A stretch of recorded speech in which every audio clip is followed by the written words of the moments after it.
안녕하세요. 나타샤의 책 여행입니다. 책 읽기 편안한 시간 보내고 계시죠? 오늘은 시대를 앞서간 철학자 니체의 위험한 책 자라투스트라는 이렇게 말했다를 소개하겠습니다. 니체 하면 신은 죽었다고 말한 철학자라는 것이 먼저 떠오릅니다. 말 그대로 그는 정말 위험한 사람일까요? 니체는 말할 것입니다. 난 위험인물이다. 그러나 나를 두려워할 필요는 없다. 정작 두려운 것은 자라투스트라의 노래가 아니라 당신이 계속 듣고 있으면서도 듣지 못하는 우리 시대의 노래이다. 정작 두려운 것은 저 먼 데서 들려오는 유혹의 노래가 아니라 너무 중독되어 그 중독성조차 모르는 우리 시대의 소음과 습속들이다. 제가 가지고 있는 책은 고병건 선생님이 지으셨고 그린비에서 출간했습니다. 저는 이 책 제2부 15 위버맨시를 가르친다 파트를 읽어보겠습니다. 위버맨시를 가르친다. 우리는 자주 오해를 받는다. 왜냐하면 우리 자신이 계속 자라고 변하기 때문이다. 우리는 허물을 벗고 봄마다 새로운 껍질을 입는다. 우리는 계속해서 젊어지고 더 커지고 더 강해진다. 즐거운 지식. 이제 자라투스트라의 가르침 중 마지막 것인 위버맨시에 이르렀다. 위버맨시는 그동안 초인이라는 말로 옮겨져 왔고 지금도 많은 사람들이 위버맨시보다는 초인이라는 말을 사용한다. 그럼에도 여기서 원어 그대로를 소리내어 읽은 위버맨시라는 말을 사용하는 이유는 초인이라는 말을 사용함으로써 생겨날 수 있는 오해를 피하기 위해서다. 초인이라는 말은 마치 인간 중에 특별한 타입인 슈퍼맨이나 인간을 초월한 어떤 특별한 종을 연상시킨다. 비록 니체의 몇몇 표현들이 그런 냄새를 풍기는 게 사실이라 해도 우리는 위버맨시를 특별한 인간이나 인간 아닌 특별한 종으로 취급할 수 없는 이유들을 가지고 있다. 그 이유들은 위버맨시에 대한 설명에서 자연스럽게 드러날 것이다. 하나의 매듭. 처음 산에서 내려왔을 때 자라투스트라는 신의 중심과 위버맨시의 출현을 선언했다. 왜 그는 신의 죽음과 위버맨시의 출현을 함께 선언했던 걸까? 그것은 아마도 두 사건이 동일한 의미를 지녔기 때문일 것이다. 실제로 자라투스트라에서 신의 죽음에 대한 이해와 위버맨시의 출현의 템포는 같다. 신의 죽음이 갖는 의미를 올바로 이해했을 때 위버맨시가 출현하며 위버맨시만이 신의 죽음을 바로 이해한다. 자라투스트라의 마지막 부분에서 자라투스트라가 위버맨시로 변신하는 데 반해 보다 높은 인간들이 변신에 실패한 것도 신의 죽음의 의미를 이해하지 못했기 때문이다. 하지만 여기엔 하나의 딜레마가 있다. 신의 죽음을 이해하기 위해서는 위버맨시가 되어야 하고 위버맨시가 되기 위해서는 신의 죽음을 이해해야 한다. 그런데 인간에겐 신도 어려운 문제고 위버맨시도 어려운 문제다. 어느 쪽 고리도 다른 쪽 고리를 풀지 않으면 풀리지 않는데 자라투스트라는 이것을 어떻게 푼 것일까? 해법은 다른 곳에 있었다. 두 개의 고리가 아니다. 그 둘이 연결된 매듭을 주목해야 한다. 두 고리를 동시에 풀 수 있는 해법이 거기에 있었다. 그리고 그 매듭은 인간이 한 번도 주목하지 않았고 주목할 수도 없었던 것. 바로 인간 자신이다. 우리는 2부의 첫 장에서 신의 죽음을 다루면서 신이 시체로도 살 수 있다고 말한 바 있다. 그렇다면 도대체 신은 언제 죽는가? 그것은 신을 존재하게 하는 원인이 소멸되었을 때이다. 신을 존재하게 하는 원인? 그런 게 있나? 있다. 모든 것의 존재 원인으로 간주되어 왔던 신도 존재하기 위해서 원인을 갖는다. 그 원인이 바로 인간이다. 인간은 신보다 오래된 신앙을 지녔고 그 신앙으로 신조차 창안했다. 신이 100번 죽어도 다시 살아나는 이유는 바로 신의 창조자인 인간이 살아있기 때문이다. 신앙을 가진 자들은 신이 인간을 창조했다고 말하지만 자라투스트라는 반대로 생각한다. 그는 신이야말로 인간의 피조물이고 그림자라고 본다. 인간은 태양이 넘어가는 황혼역에 드리워진 자신의 긴 그림자를 보고 깜짝 놀라 그것을 섬기고 있는 게 아닐까.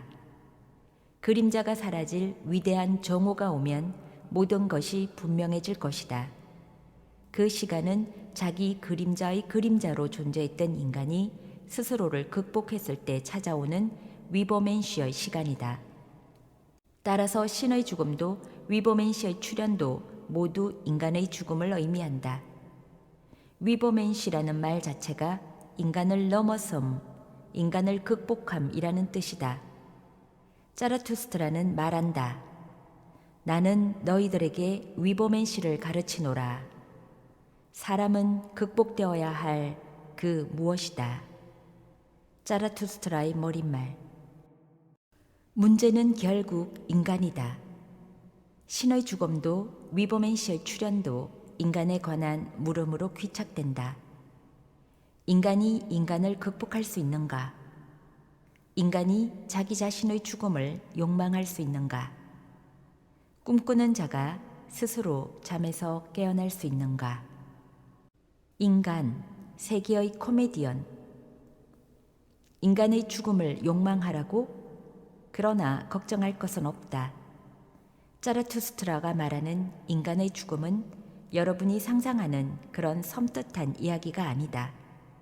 그것은 지구를 정복하고 싶은 외계인이 보내는 메시지도 아니고 어느 사교 집단이 전하는 집단 자살의 메시지도 아니다. 그것은 마치 어떤 신이 일어나 스스로를 유일신으로 선언했을 때 다른 신들이 배꼽 잡고 웃다가 죽는 것처럼 희극적인 것이다. 자라투스트라는 진정한 신의 살해자는 웃음으로써 신을 죽인다고 했는데 인간의 죽음 역시 우리가 지금까지 인간적인 것으로 떠받들고 내면화했던 것에 대해 웃음을 터뜨리는 일이다.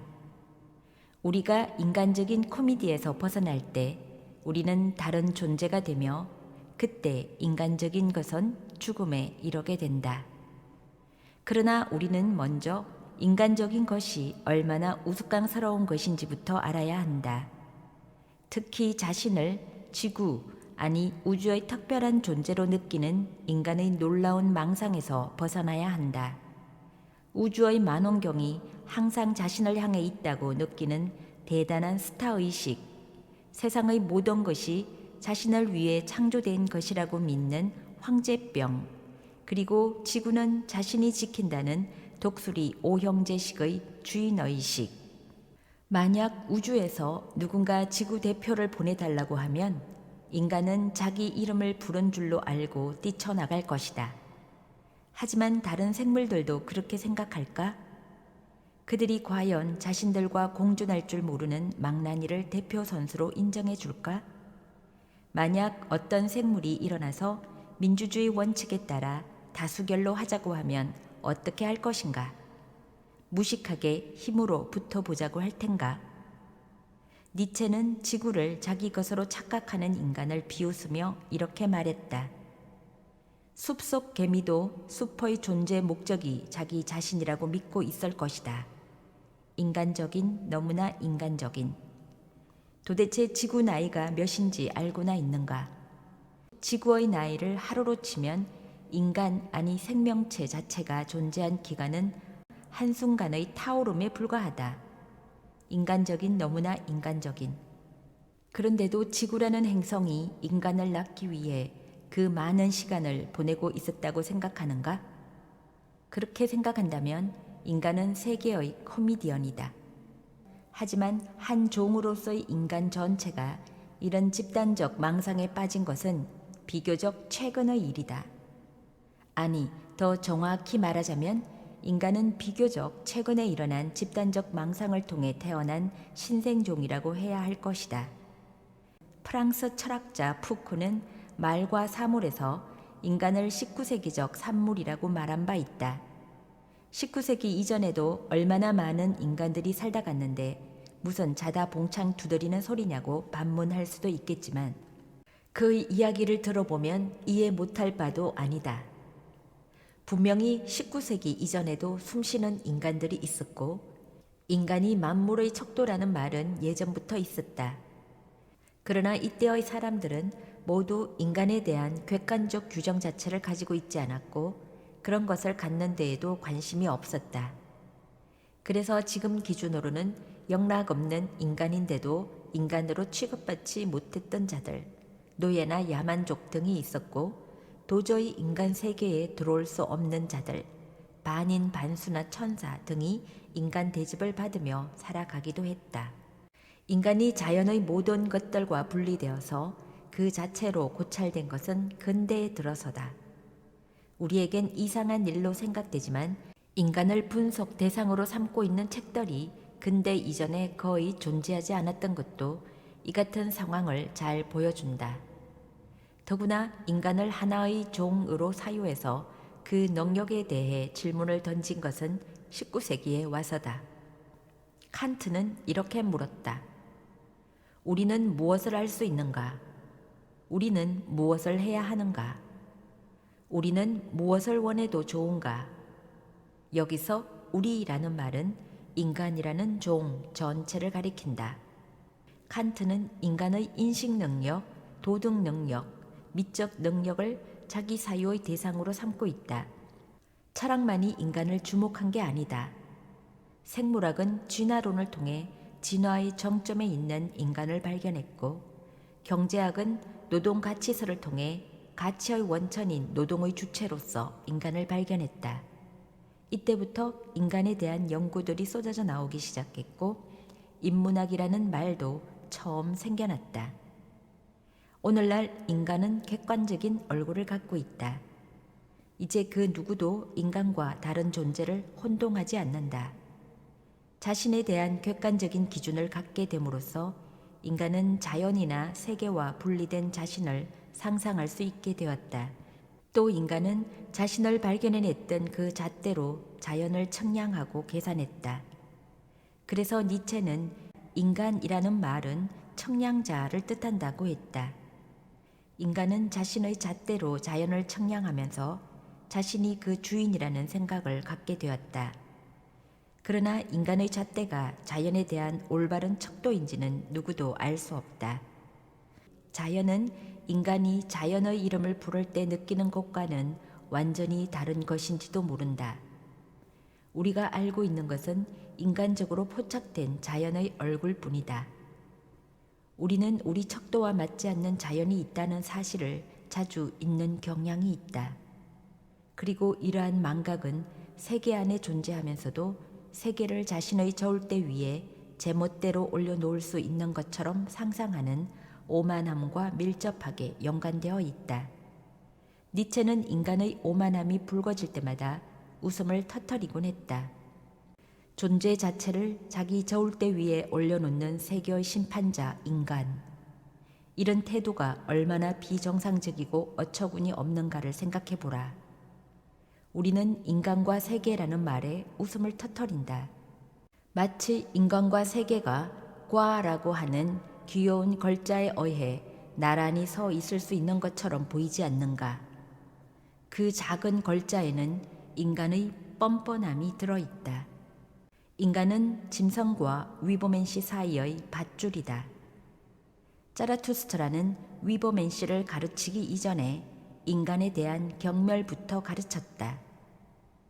이 기고만장한 동물의 기를 죽여놓지 않고서는 도저히 자기 극복에 대해 가르칠 수 없었기 때문이다. 그는 이렇게 말했다. 너희들이 체험할 수 있는 것 가운데 더없이 위대한 것은 무엇인가? 그것은 위대한 경멸의 시간이다. 너희들의 행복이 그와 마찬가지로 너희들의 이성과 덕이 역겹게 느껴지는 바로 그런 때 말이다. 자라투스트라는 말한다. 너희들이 최고 이상으로 섬기는 모든 것들에 대해서 다시 검토해 보라. 너희들이 인간적이라며 자부심을 갖는 모든 것들에 대해 다시 생각해 보라. 너희가 그것들을 다시 느낄 때에 비로소 너희는 이전과 다른 존재가 될 수 있을 것이다.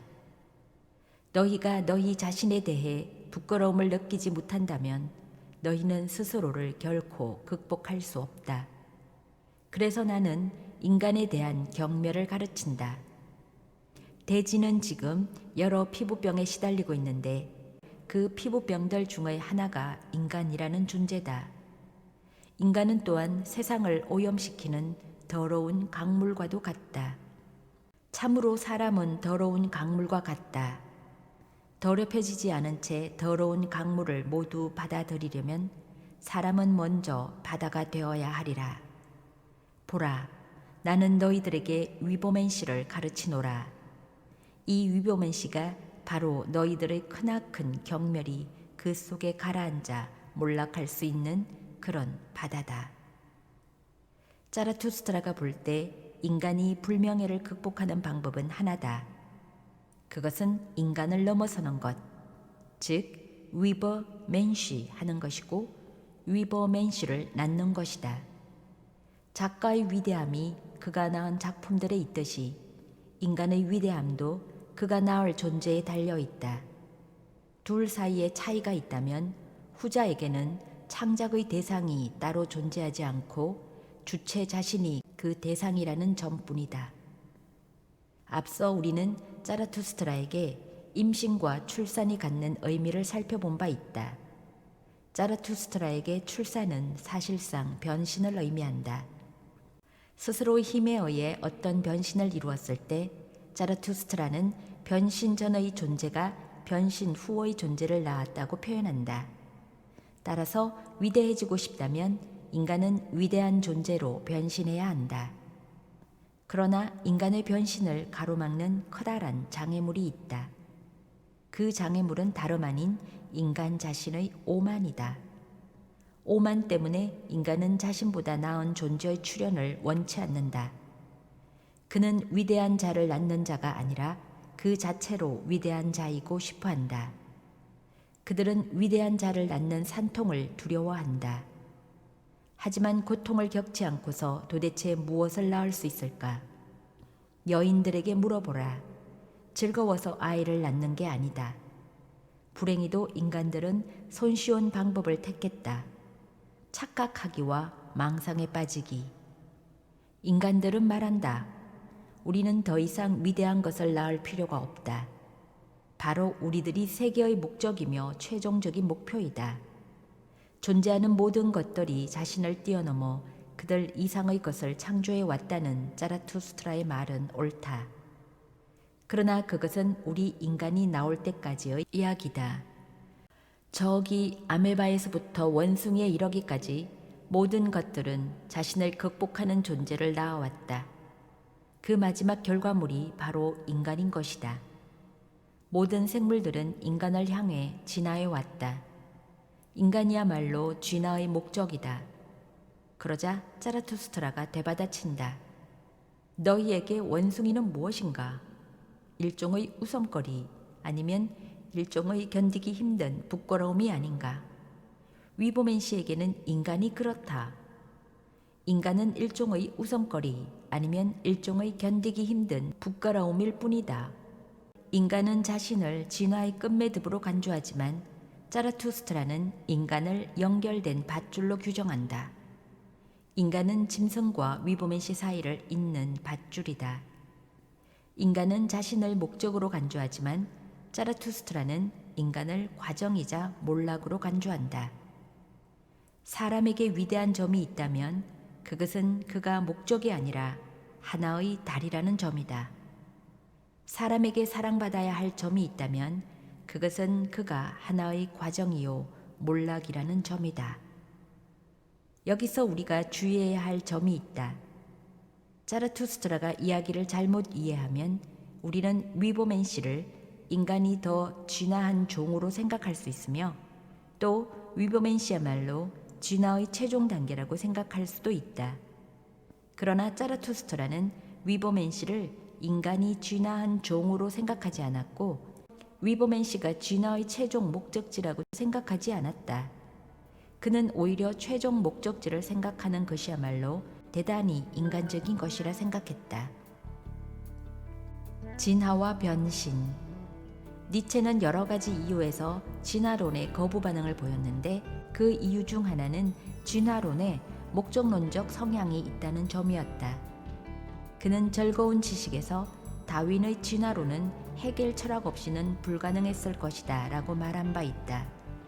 헤겔은 역사에 발전이라는 개념을 도입한 사람이다. 그는 역사가 목적을 가지고서 자기 자신을 전개한다고 생각했다.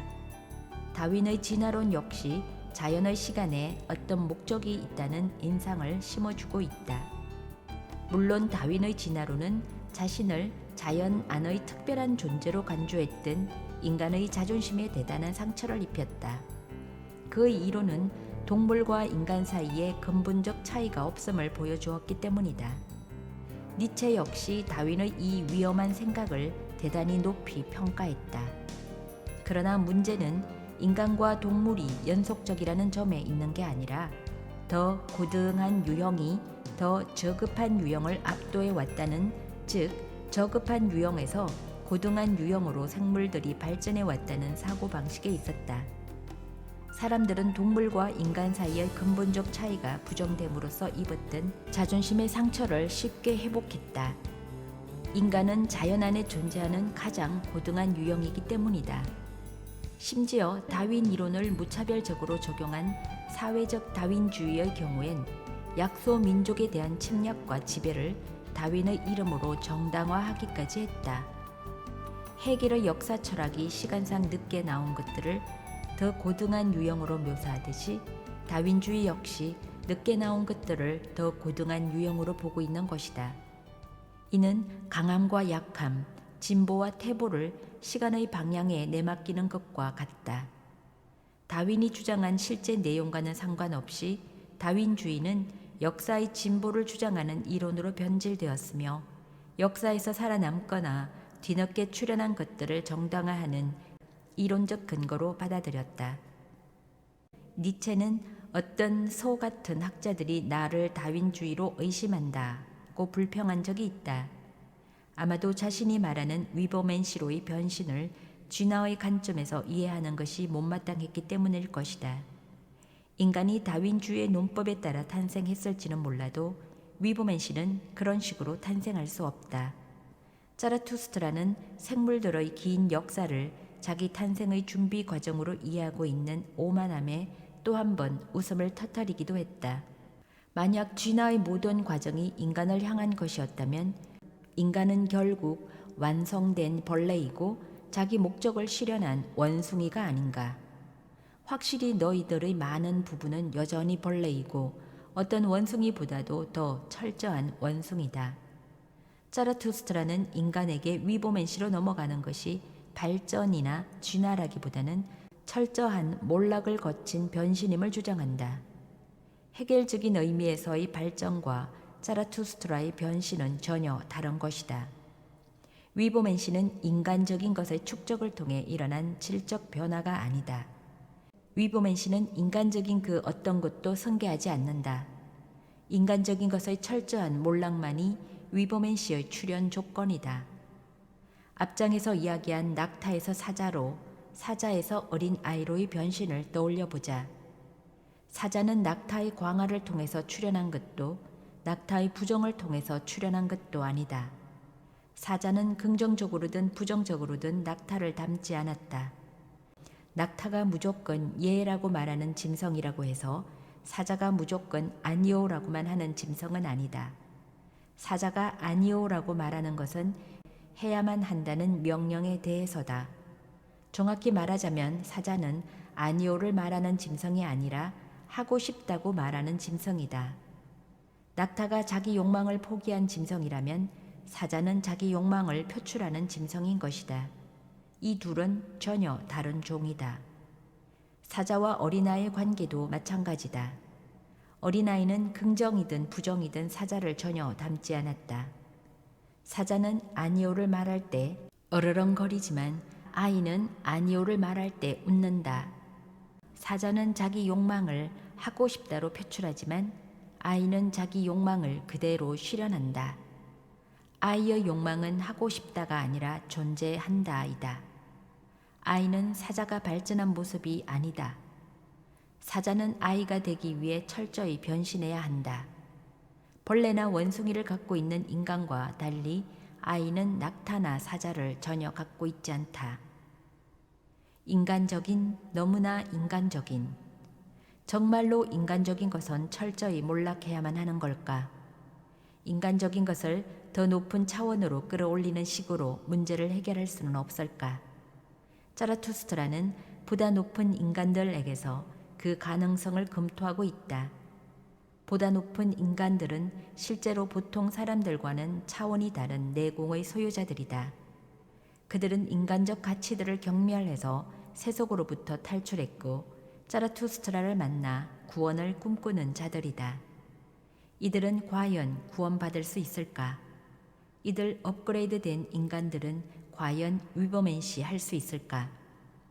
보다 높은 인간들 그 면면을 자세히 살펴보자. 제일 먼저 나타난 자는 자라투스트라에게 보다 높은 인간들의 구조 요청이 있을 것임을 예언하는 예언자다. 이 예언자는 모든 것은 헛되고 모든 것이 똑같고 모든 것이 이미 지나간 것이라며 자라투스트라를 깊은 병의 굴레 속으로 빠져들게 한 위인이었다. 자라투스트라는 그 예언을 듣고는 사흘 동안 아무것도 먹지 못했으며 마시지도 쉬지도 않고 돌아다녔고 마침내는 말조차 잃어버렸다. 이 예언자는 세상에 대한 부정의 운동이 극에 이르러서 결국 수동적 허무주의에 빠져든 사람이다. 그는 행복에 겨워하는 자라투스트라를 보자마자 그에게 곧 죄의 유혹이 있을 것임을 예언하며 자라투스트라의 행복이 매우 불안정한 것임을 환기시킨다. 그도 자라투스트라처럼 세상에 대해 웃는다. 하지만 그의 웃음은 말 그대로 웃음이 아닌 비웃음과 냉소이다. 나는 행복을 지복의 섬에서 그리고 저 멀리 잊혀진 바다에서 찾아야 하는가?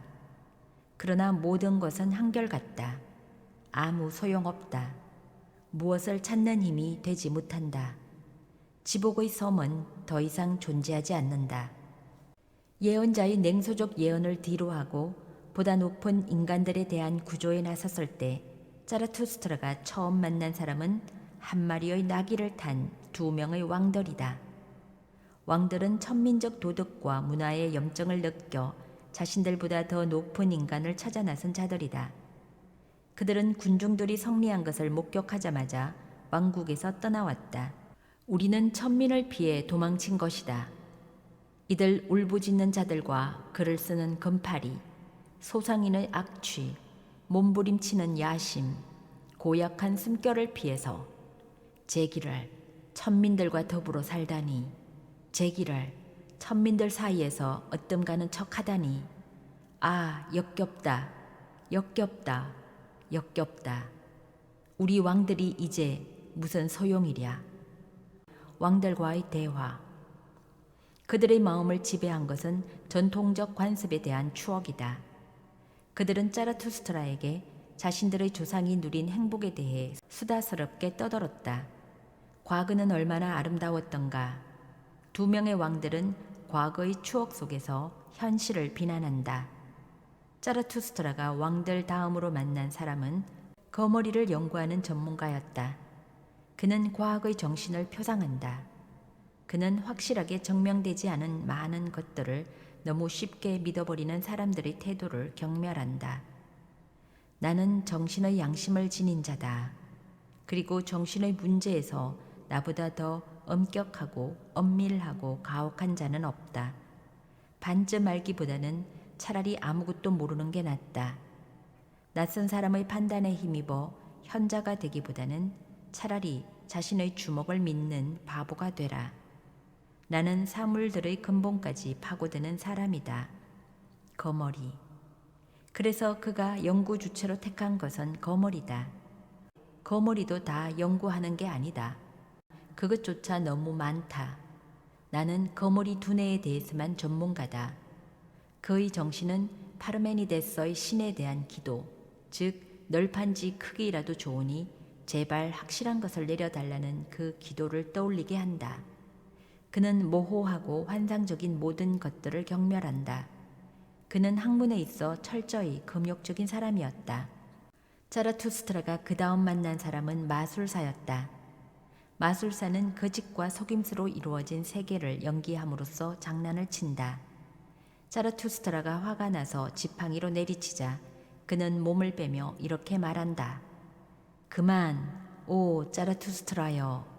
나는 다만 재미삼아 그랬을 뿐이다. 자라투스트라는 그를 배우, 화폐 위조자, 철저한 거짓말쟁이, 양심의 가책의 발명자로 부른다. 그만큼 그의 속임수는 저 세계를 믿는 성직자나 철학자들의 거짓을 잘 재현하고 있다. 그는 고통을 죄로 해석하거나 신의 시험으로 해석하는 성직자들처럼 고통에 새로운 의미를 부여하려다 자라투스트라의 분노를 샀다. 그 다음 자라투스트라는 신을 섬기는 성직을 잃은 마지막 교황을 만났다. 그는 신앙을 상실한 허무주의적 대중들을 보았고 신의 자리를 대체한 과학도 보았다. 이제 아무도 신 같은 것을 믿지 않는다. 자라투스트라가 처음 하산하면서 만났던 신앙심 깊었던 노인네까지 죽자 교황은 자신의 직업을 잃을 수밖에 없었다. 그는 신에 대한 봉사만으로 평생을 보낸 사람이다. 심지어 유일신을 섬기는데 방해된다는 이유로 두 눈종 한 개를 제거한 사람이다. 다음에 만난 사람은 가장 추악한 인간이다. 그의 모습은 얼마나 추악하든지 그를 본 어떤 사람도 그를 본 것에 대한 대가를 치루어야 했다. 그 대가란 다름 아닌 동정과 연민으로 썰어지는 일이다. 자라투스트라마저 그를 보자마자 기절했을 정도로 그는 추악했다. 그는 인간들이 아름다움 심성으로 떠받드는 동정과 연민이 얼마나 그 대상을 비참하게 만드는지를 보여준다. 나는 동정하는 무리에서 힘겹게 빠져나왔다. 동정은 뻔뻔스러운 짓이다 라고 가르치는 유일한 사람. 오 자라투스트라, 당신을 찾기 위해 신의 동정이든 인간의 동정이든 동정은 수치심을 모르는 짓이다. 돕겠다고 달려드는 덕보다 도와주지 않으려고 하는 것이 더 고결할 수 있다. 동정, 그것은 오늘날 온갖 소인배들의 덕이라고 부르는 것이다. 가장 추악한 인간. 그를 더욱 추악하게 만든 것은 동정의 시선이다. 사람들의 동정과 연민을 받을수록 그는 더 비참한 자가 되어가고 있었다. 양심의 가책에 시달리던 그가 가장 비참한 자가 되었을 때 그를 목격하고 있던 신이 연민에 빠져 죽고 말았다. 자라투스트라는 그를 신의 살해자로 지목했다. 신은 자신이 창조한 인간이 그렇게 추악한 존재일 수 있다는 사실을 너무 슬퍼하다가 죽고 만다.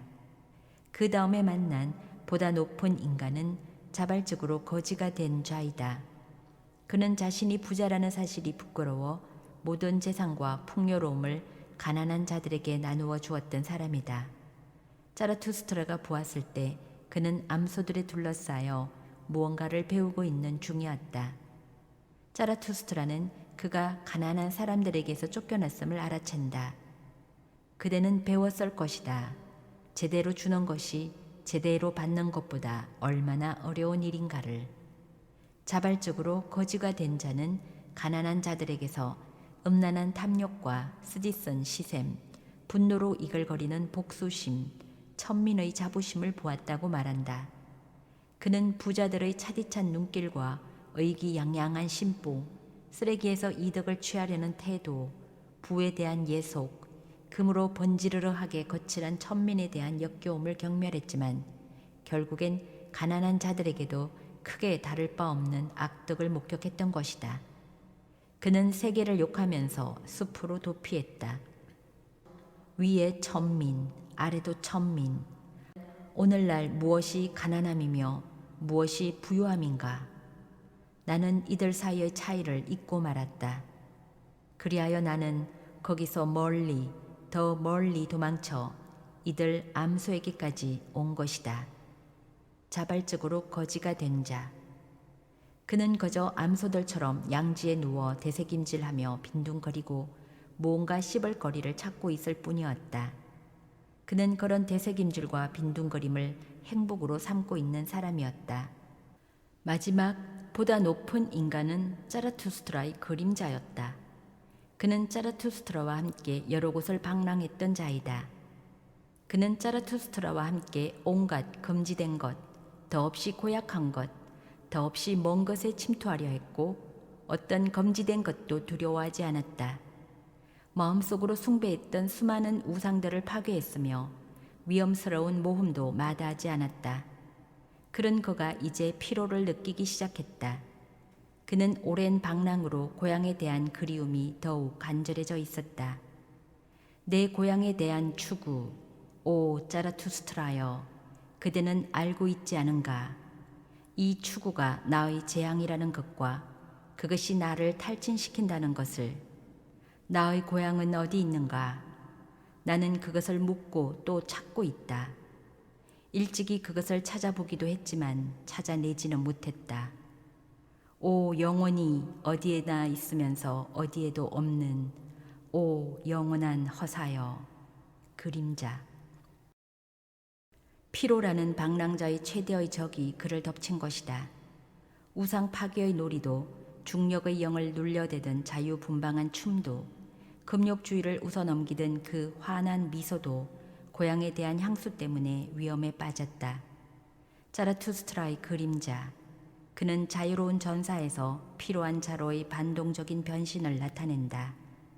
예언자에서 그림자까지 보다 높은 인간들은 모두 인간을 깊이 경멸하는 자들이다.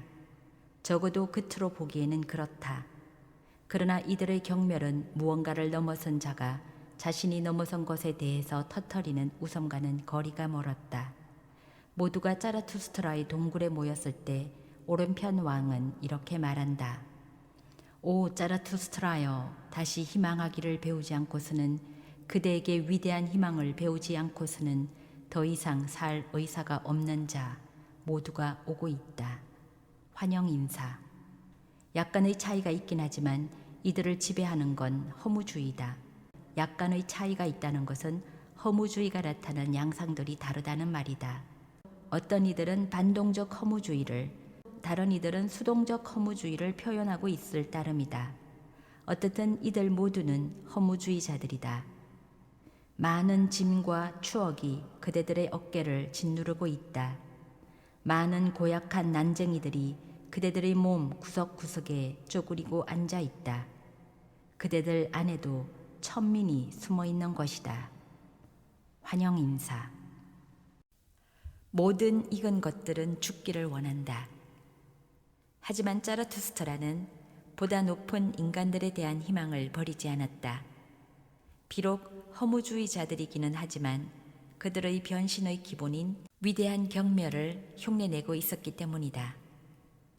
그대들에게도 나로 하여금 사랑을 하고 희망을 갖도록 하는 것이 많이 있다. 그대들이 경멸하고 있다는 그 사실이 나로 하여금 희망을 갖도록 한다. 보다 높은 인간들이여, 위대한 경멸자가 곧 위대한 숭배자이기 때문이다. 그대들은 절망했다. 바로 거기에 존경할 만한 점이 많이 있다. 보다 높은 인간들에 대하여. 순종하느니 차라리 절망하라. 자라투스트라는 기대를 한끗 높였다. 현실에 순응하지 않는다는 것은 지금과는 다른 미래가 만들어질 수 있는 출발점이 된다. 좋다. 자, 보다 높은 인간들이여, 이제야 비로소 인류의 미래라는 산이 해산의 진통으로 괴로워한다. 신은 죽었다. 이제 우리는 위보맨 씨가 살게 되기를 소망한다. 자라투스트라는 보다 높은 인간들을 위하여 만찬까지 열어주었다. 그들이 형편없는 노래를 불러대고 말도 안 되는 연설을 늘어놓을 때조차 절망에 빠진 허무주의자들이 웃고 있다는 사실에서 위안을 얻었다. 그리고 그들이 분명 건강을 되찾고 있는 조짐이라고 받아들였다. 아, 저들이 즐거워하고 있구나. 그들이 내게서 웃는 법을 배우기는 했지만 그것은 내 웃음이 아니다. 그러나 무슨 상관인가? 저들은 하나같이 늙은 사람들인 것을. 저들도 저들 방식으로 웃고 있는 것이다. 각성.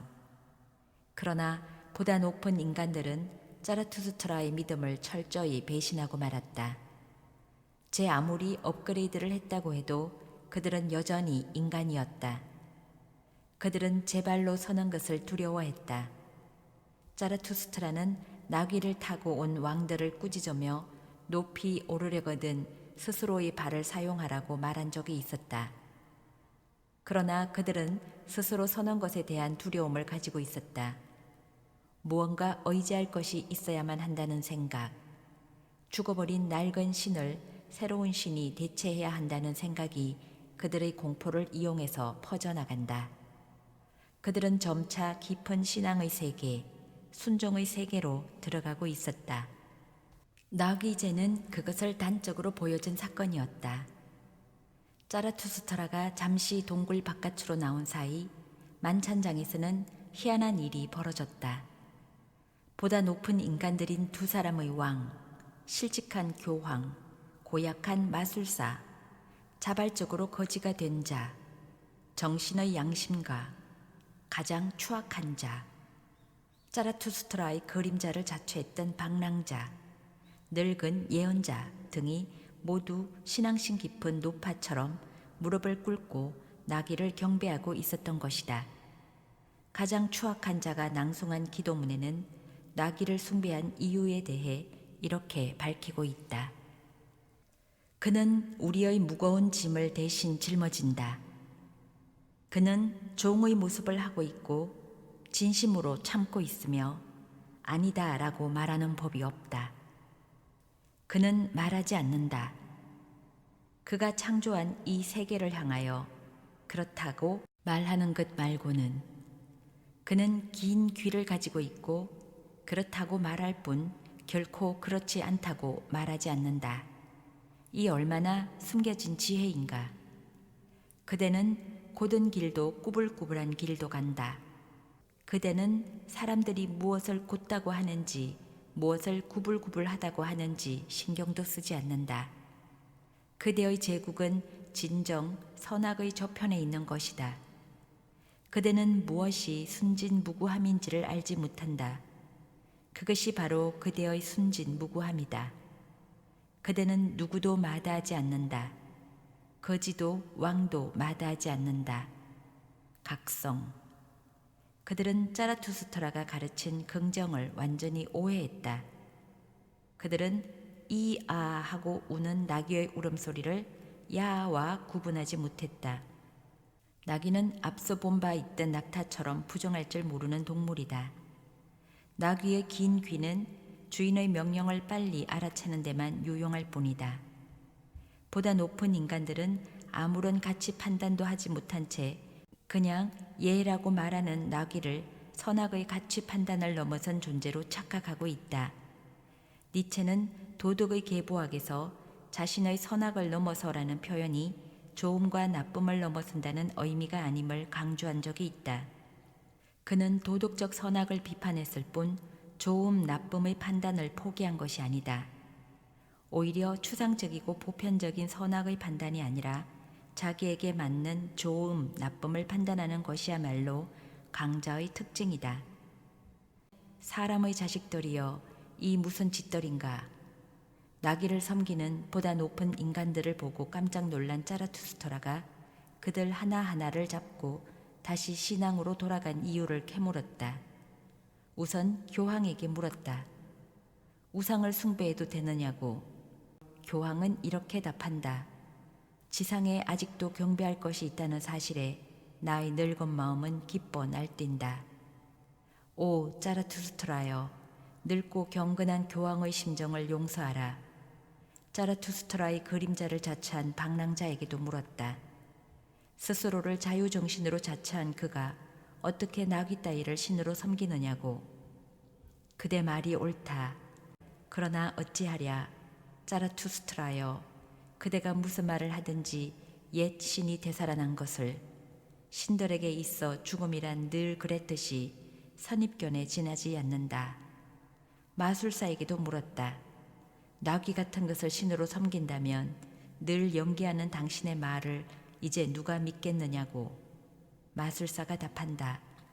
오 자라투스트라여, 그대 말이 옳다. 그것은 어리석은 짓의 하나다. 내게도 그것은 참 어려운 일이었다. 과학자인 정신의 양심가에게 물었다. 과학을 한다는 작자가 이런 나귀를 신으로 섬기는 어리석은 일을 해도 되느냐고. 그가 답했다. 아마도 나는 신을 믿어서는 안 될 것이다. 하지만 분명한 것은 이런 모습을 하고 있는 신이 다른 어떤 신보다 믿을 만한 신으로 생각된다는 것이다. 마지막으로 신의 살해자였던 가장 추악한 자에게 물었다. 도대체 여기서 무슨 짓을 저질렀는지. 그러자 그는 자신이 신의 살해자였음을 부인한다. 오히려 신을 웃음으로 살해한 자는 자라투스트라가 아니었느냐고. 자라투스트라를 몰아세웠다. 이들의 말이 의미하는 것은 무엇일까? 이들은 왜 신앙의 세계로 다시 돌아간 걸까? 교황의 말처럼 신은 죽었으나 신앙이 남았고 그 신앙은 새로운 신을 만들 수밖에 없다는 것. 다시 말해서 그들은 신앙을 만드는 것 자체를 그만두지 못했던 것이다. 미신과 주술을 거부하고 실정성과 엄밀성을 최고의 원칙으로 삼는 과학자조차 또 하나의 주술, 또 하나의 신앙에 빠져들 수 있다. 바로 실정성과 엄밀성 자체가 신앙으로 변질될 수 있는 것이다. 이는 다른 신보다는 관찰 가능하고 실험 가능한 신이 좋다는 과학자의 이야기에서 잘 나타나고 있다. 보다 높은 인간들은 모두 인간적인 것에 대한 경멸을 보여주었지만 그것을 극복하는 데 주저했다. 그들은 인간적인 것을 비웃는 것까지만 할 뿐 막상 그것을 넘어서려 하지 않는다. 왜냐하면 인간적인 것에 대한 넘어섬은 역시 인간인 자신들까지 넘어서는 일이 되기 때문이다. 변신이라는 불확실한 과정에 자신을 내맡기기보다는 뭔가 의지할 것을 찾음으로써 자신을 보존하고 지탱하는 쪽을 택한 것이다. 너에게는 너 자신을 잃고 몰락할 용기가 없다. 그래서 너는 결코 새로워지지 못할 것이다. 우리에게 오늘은 날개, 색, 옷, 그리고 힘이었던 것이 내일은 단지 죄가 되어야만 한다. 자라투스트라는 이들과 다른 길을 택했다. 자라투스트라의 자기 삶에 대한 긍정은 자기 보존이 아니라 자기 극복이었다. 보라, 나는 항상 스스로를 극복해야 하는 존재다. 자기 극복에 대하여 자라투스트라는 오늘의 나를 위하여 내일의 나가 태어난다는 사실을 이해했다. 죽는 법을 배워야 한다. 나는 너희들에게 내 방식의 죽음을 권한다. 내가 원할 때 찾아오는 자유로운 죽음 말이다. 가장 맛이 들었을 때에도 남에게 계속 맛을 보이는 일이 없도록 하라. 오랫동안 사랑받기를 원하는 사람들은 이 점을 잘 알고 있다. 신맛을 내는, 그리하여 마지막 가을날까지 기다려야 하는 운명을 지닌 사과도 있다. 그런 사과는 물어 익자마자 노랗게 변색되고 주름투성이가 된다. 자유로운 죽음에 대하여 풋과일들만이 떨어지지 않으려고 나뭇가지에 매달린다. 모든 익은 것들은 집착을 버리고 떨어진다. 그것이 더 많은 생명들의 탄생임을 알기 때문이다. 제물로 바쳐질 운명을 타고난 마다들처럼 스스로를 제물로 바쳐라. 그렇다. 창조하는 자들이여, 너희들의 삶에는 쓰디쓴 죽음이 무수히 많아야 한다. 자라투스트라가 택한 길을 따라가 보면 그 스스로 얼마나 많은 죽음을 경험했는지를 알 수 있다. 그를 시험하고 유혹했던 많은 악마들과 광대들은 어찌 보면 그가 죽여야 했던 그 자신인지도 모른다. 시장에서 겁 많은 줄광대를 뛰어넘어 결국 죽음에 이르게 했던 어릿광대는 자라투스트라를 위협하며 이렇게 말한 적이 있다. 자라투스트라, 그대는 진정 어릿광대처럼 이야기했소. 그러나 누군가를 뛰어넘는 자였던 그야말로 자라투스트라처럼 행동했다. 하늘로 올라간 모든 돌들은 결국 그대의 머리로 떨어질 것이다 라고 말했던 난쟁이는 자라투스트라에게 영원 회귀를 오해하게 만들었다.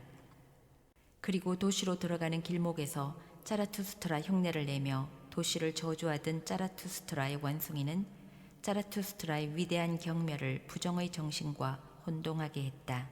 끝으로 보다 높은 인간들 역시 자라투스트라의 여러 가르침들을 가져다 쓰며 그의 긍정의 정신을 왜곡시키고 있었다. 그러나 자라투스트라는 자신을 닮은 자신의 분신이라고 불러도 좋을 이 많은 악마들과 광대들을 극복해왔다. 그리고 마지막 순간에 그는 다시 한번 죽음을 통해 변신을 감행했다. 그러나 이 죽음은 앞서의 작은 죽음들과는 의미가 사뭇 다른 것이었다. 이 죽음은 모든 부정을 극복한 긍정 그 자체였다. 사자는 자라투스트라의 무릎에 머리를 기대고 부드럽게 포효하며 웃고 있었고 비둘기들은 주변을 평화롭게 날았다.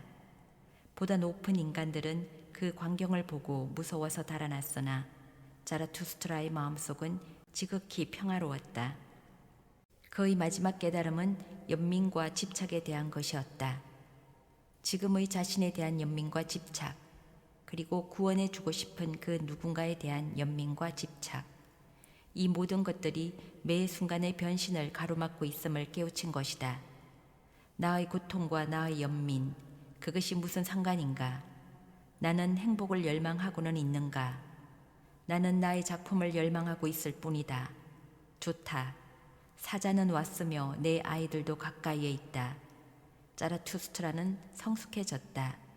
나의 때가 온 것이다. 어떤 연민이나 집착도 없는 말 그대로의 떠남.